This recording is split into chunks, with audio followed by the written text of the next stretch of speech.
Hi hello. Guruvayur പോകുമ്പോൾ മാത്രം തട്ടമിടുന്ന ഞാൻ.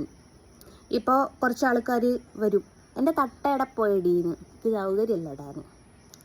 പിന്നെ മുടി ഈ ബേബി ഹെയർസ് ഇങ്ങനെ വരുന്നതുകൊണ്ട് മറ്റേ മുള്ളം പന്നീൻ്റെ മാതിരി നിൽക്കും മുടി. വല്ലാത്തൊരവസ്ഥ തന്നെ ഗൈസ്. അപ്പം ഗൈസ്, നിങ്ങൾക്ക് ഒരാളുടെ രോദനം കേൾപ്പിച്ചു തരാം. രോദനം എന്താണെന്നുള്ളത് ഞാൻ പറഞ്ഞു തരാം. ആളെ ഞാൻ കാണിച്ചു തരാം. Hi hello. Hello guys. അതെ, നിന്റെ കാമുകി ഉണ്ടല്ലോ, കാമുകി ആരാന്ന് ഞാൻ പറയണ്ടാൽ എല്ലാവർക്കും അറിയാമല്ലോ അല്ലേ. നിന്റെ കാമുകിക്ക് റീച്ച് കിട്ടാത്തത് കൊണ്ട് വീഡിയോ നിർത്തുന്നു എന്ന് പറഞ്ഞ് ഇത് കൊടുത്തിട്ടുണ്ട്. ആര് എവളാ? എന്നെ മോളെ റീച്ച് ഞാൻ ഉണ്ടാക്കി തരട്ടോ. ഒക്കെ ഇനി റീച്ച് ഉണ്ടാക്കി കൊടുക്കും, പാവുണ്ടാവും. ആറാട്ടണ്ണൻ്റെ വയ്യേക്ക് നടന്ന് ആറാട്ടണ്ണനും മറ്റേ വേറൊരു മൊയ്തുണ്ട്. പിന്നെ വേറൊരു കാര്യം ഗൈസ്, എന്നെ വേട്ടാവളിയ എന്ന് അഭിസംബോധന ചെയ്ത ഒരു 6ാം പിറന്ന നായിൻ്റെ മോനുണ്ട്. അതായത് 6ാം പിറന്ന നായിൻ്റെ പറയുമ്പോൾ നല്ല തന്തയ്ക്ക് ഉണ്ടാകാത്തൊരു വേട്ടാവളിയനായ മോന്ത. അതായത് ഓൻ്റെ മോന്ത കണ്ടാൽ തന്നെ വെള്ളം കുടിക്കൂല, അമ്മാരി മോന്ത ഓൻ്റെ. ഓനിട്ട വീഡിയോ ഇത് ഞാൻ കേൾപ്പിച്ചുതരാം. ഇപ്പൊ ഷെഫി നോക്കിക്കോ, പേര് പറയുന്നത് നോക്കിട്ടോ. സമൂഹത്തില് അത്യാവശ്യം എല്ലാവരും അറിയപ്പെടുന്ന ഒരു യൂട്യൂബറാണ് എന്നുള്ള ഒരു ഇതില് ഒരു കണ്ടന്റ് ഒക്കെ ഇട്ടിട്ട് തന്നിട്ടുണ്ട്. ഇപ്പം ഈ തെറി ബീവി എന്ന് പറഞ്ഞ തെറിത്താത്ത വെടിപ്പുര ബീവിനെയും കൊണ്ട് നടക്കുന്ന ആശാനാണ് ഈ വേട്ടാവടിയൻ. നല്ല തന്തയ്ക്ക് ജനിക്കാത്ത ഒരു അസല് ഡാഷ് മോൻ.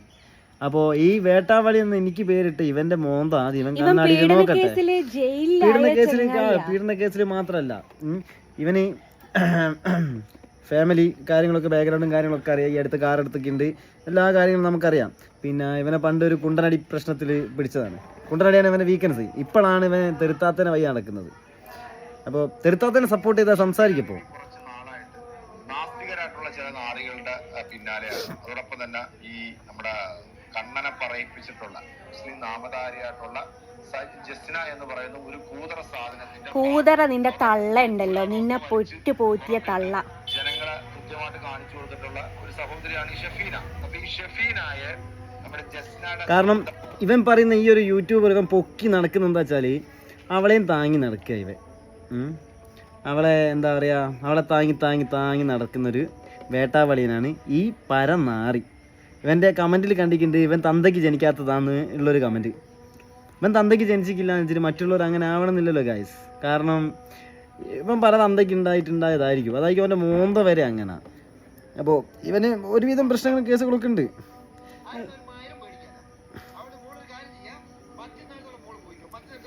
അല്ല മോനെ, ഇനി അല്ല വേട്ടാവളിയ മൈര, എനിക്കിട്ട് താങ്ങി ഞാൻ തോന്നിയ ദിവസം പറഞ്ഞിട്ട് നീ പറഞ്ഞ തെരുത്താത്തി ഒന്നും പറയുന്ന നേടില്ലല്ലേ. അതിലേക്ക് ഞാനൊരു കാര്യം ചോദിക്കട്ടെ ഗൈസ്, ഈ തള്ളച്ചി തന്നെയാണ് തെറിത്താത്ത, നീ തള്ളച്ചി തന്നെ സമ്മതിക്കുന്ന വീഡിയോ അല്ലേ? വല്ലാത്തൊരവസ്ഥയല്ലേ അത്. ആ തള്ളച്ചി തന്നെ. ഈ ചെങ്ങായി പീഡന കേസിൽ ജയിലിലായ ചെങ്ങായിയാണ്. ഇവനാണ് നാടിനെയും നാട്ടുകാരെയും നന്നാക്കാൻ, പിന്നെ അത്യാവശ്യം യൂട്യൂബ് കൂടി അറിയുന്നത് എങ്ങനെയാണെന്നറിയോ? വെടിപ്പുര വിബി എന്നുള്ള നിലയിലാണ് അറിയപ്പെടുന്നത്. അത് മൂപ്പര് നോക്കുന്നില്ല. അപ്പം ഇവളെ വെളുപ്പിക്കാൻ വേണ്ടിയിട്ടും ഞങ്ങളെ കറുപ്പിക്കാൻ വേണ്ടിയിട്ടും കുറെ നമ്മളെ കറുപ്പിച്ച് നമുക്കൊരു കുഴപ്പമില്ല, കുറെ ആൾക്കാർ പറയുന്നല്ലേ. പക്ഷെ ഇനിയിപ്പോ വെളുപ്പിക്കാൻ കൊണ്ട് നടക്കുന്ന മുതൽ 1.5 മുതലാ മോനെ. അനക്ക് പറ്റിയത് എൻ്റെ മോന്തയ്ക്ക് പറ്റി. ഇനി മോന്ത വെച്ച് അങ്ങ് ആട്ടി കൊടുത്താൽ മതി കേട്ടോ പരമായി മോനെ. ഞാൻ എൻ്റെ കണ്ണടയും വെച്ചിട്ട് ഒരു ടിവിന്റെ ഷോ മാതിരി അന്ന് കുത്തിട്ടിട്ട് അങ്ങ് ചരച്ചിട്ടുണ്ടെങ്കിൽ എനിക്കൊരു മാതിരി സംഭവിക്കാറ്. ഞാൻ അങ്ങനെ തന്നെ ഷർട്ട് ഉണ്ട്, മറ്റേ സ്കെച്ച് ഇട്ട മാതിരി ഏതോ കുറെ പെയിന്റിൽ മുക്കിയിട്ട് ഇങ്ങനെ ഉണക്കിയിട്ടിട്ട് ഇടുന്ന ഷർട്ട്, ഒരു മത്തങ്ങ മോന്ത പോലത്തെ ഒരു കണ്ണടയും വെച്ചിട്ട് ഓൻ്റെ കുണ്ടിയുടെ വാർത്താനോ ഇനി എന്ത് മയിരുണ്ടാക്കണ അങ്ങനെ തന്നെ ചോദിക്കുക. ഇനി നന്നാവണം. ആദ്യം കുണ്ടനടിച്ച് നടന്നിട്ട് വരെ പിടിച്ചല്ലോ എന്നെ, കുണ്ടനടിച്ച് വരെ നടന്നിട്ട് എന്നെ പിടിച്ചിക്കല്ലേ. പിന്നെ 5-6 പീഡന കേസ്. പിന്നെ വേറെ ഉണ്ട്, ഏതോ ഒരു പെണ്ണിനെ നാട്ടിലുള്ള ഏതോ ഒരു പെണ്ണിന് എന്തോ അസഭ്യം പറഞ്ഞതോ തോന്നിയാസം പറഞ്ഞതോ അങ്ങനത്തെ ഒരു പ്രശ്നം. ഇനി എന്ത് വിചാരിച്ച് അതിന്റെ പേര് പറയാൻ പേടിച്ചിട്ടല്ല, ഇനി അതും പറഞ്ഞിട്ട് കേസ് കൊടുക്കണ്ട വിചാരിച്ചിട്ടാ. കേസ് കൊടുത്തപ്പം മറ്റേതാ അന്നപ്പേ നീ മറ്റുള്ളവരെ വേട്ടാവളിയാന്ന് വിളിക്കുമ്പോ സ്വന്തം മുഖം നോക്ക കണ്ണാടിയിൽ.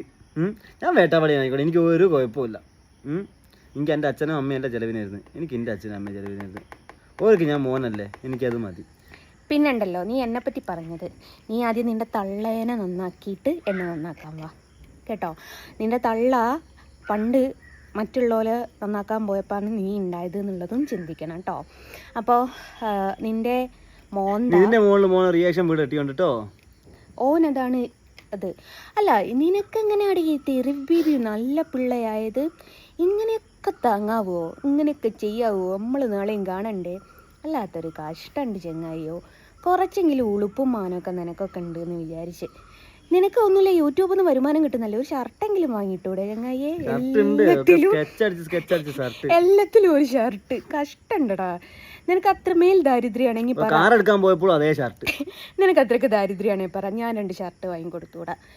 അപ്പോൾ പാവം ഉണ്ടാവും, ജീവിച്ചു പോകട്ടെ. നിന്റെ മക്കളൊക്കെ നിന്നെ ഉപേക്ഷിച്ച് എന്തൊക്കെയായിട്ട് നീ വരുന്നോ അതിനനുസരിച്ചുള്ള മറുപടി ആയിട്ട് ഞാൻ വരുന്നത് എൻ്റെ അപ്പുറം.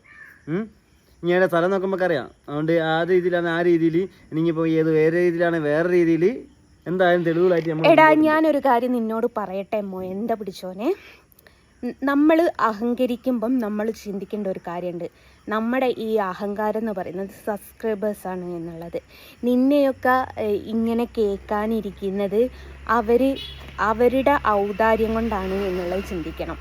അപ്പോൾ നീ കിടന്ന് കുലുങ്ങുന്ന സമയത്തേ, മറ്റുള്ളവരെ കുലുക്കാൻ ശ്രമിക്കുന്ന സമയത്തും നീ ശ്രദ്ധിക്കേണ്ടത് എന്താ വെച്ചാൽ, നീ ആദ്യം നല്ലതായിരുന്നോ? നിന്നെ പീഡനക്കേസിൽ ജയിലിൽ റിമാൻഡിലായൊരു ചെങ്ങായി ഇങ്ങനെ വന്നെങ്ങാനും ബളബള ചിലക്കുമ്പോൾ മറ്റുള്ളവരെ എങ്ങനെയാണ് നിന്നെ എങ്ങനെ നിന്റെ നിലവാരം അളക്കുക എന്നുള്ള കാര്യം കൂടി നീ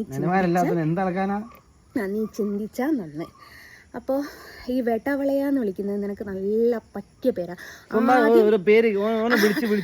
ആദ്യം എന്താണെന്നറിയോ, നീ കണ്ണാടിന്റെ മുന്നിൽ പോയിട്ട് വേട്ടാവള എന്ന് പറഞ്ഞിട്ട് നീ എന്നിട്ടും നിനക്ക് മതിയായിട്ടില്ലെങ്കിൽ നിന്നെ ഉണ്ടാക്കി എന്ന് പറയുന്ന തന്ത ഉണ്ടല്ലോ, അവൻ്റെ അടുത്ത് പോയിട്ടും വേട്ടാവളിയ എന്ന് പറയാം. എന്നിട്ടും മതിയായിട്ടില്ലെങ്കിൽ യഥാർത്ഥത്തിൽ നിന്റെ തന്ത ആരാണെന്ന് നിന്റെ മമ്മിനോട് ചോദിച്ചോക്ക്. അപ്പം മമ്മി പറഞ്ഞു തരുമ്പം അവനോടും പോയിട്ട് പറയാം. ഇപ്പൊ മോനെ സന്തോഷായില്ലേ?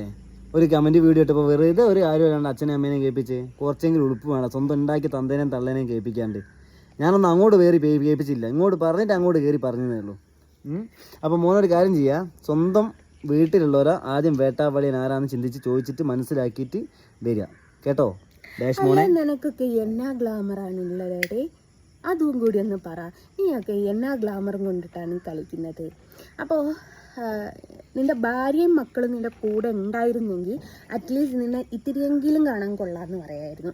ഞങ്ങളുടെയൊക്കെ കൂടെ എന്ന് പറയണ്ട, എൻ്റെ കൂടെ എൻ്റെ ഭർത്താവും മക്കളും ഉണ്ട്. അപ്പം മനസ്സിലാവും എനിക്ക് ഈ കുടുംബത്തിലുള്ള നിലവാരം എന്താണ്. നിനക്ക് നിന്റെ മക്കളെയും നിന്റെ ഭാര്യനെയും ഒന്ന് കാണിക്കാനുള്ള പവർ പോലും ഇല്ലാത്ത നിന്നോട് എന്നാ പറയാനാ വെച്ചേ? അപ്പോൾ കൊച്ചാ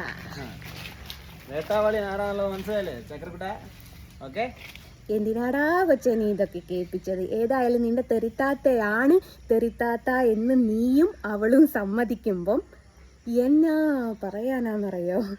അപ്പോൾ നിനക്ക് ഇന്നത്തേക്കുള്ളതായി എന്ന് വിചാരിക്കുന്നു. വേറെ റിയാക്ഷൻ വീഡിയോ ചെയ്തോ. പിന്നെ എൻ്റെ വേട്ടാവളിയാ, ഒരു കാര്യം മനസ്സിലാക്കണം. എന്നെപ്പോലത്തെ ഒരാളെന്നൊക്കെ പറഞ്ഞാൽ എനിക്ക് ദേഷ്യം പിടിച്ചാൽ എന്തും പറയും. ഒക്കെ വൺ ആൻഡ് ഓൺലി പീസാണ്. എനിക്ക് ചെയ്യാൻ പറ്റുന്ന ആറ്റം വരെ ചെയ്തു. ബൈ. അപ്പോൾ അന്നേക്കുള്ള റിയാക്ഷൻ വീഡിയോ ആയല്ലോ, തംബ്ലൈന് കൊടുക്കാൻ പറ്റത്തില്ലേ? അപ്പോൾ കണ്ണനെ പറയിപ്പിച്ചത് നിന്നെ പറഞ്ഞിട്ടുണ്ടല്ലോ. Okay, by.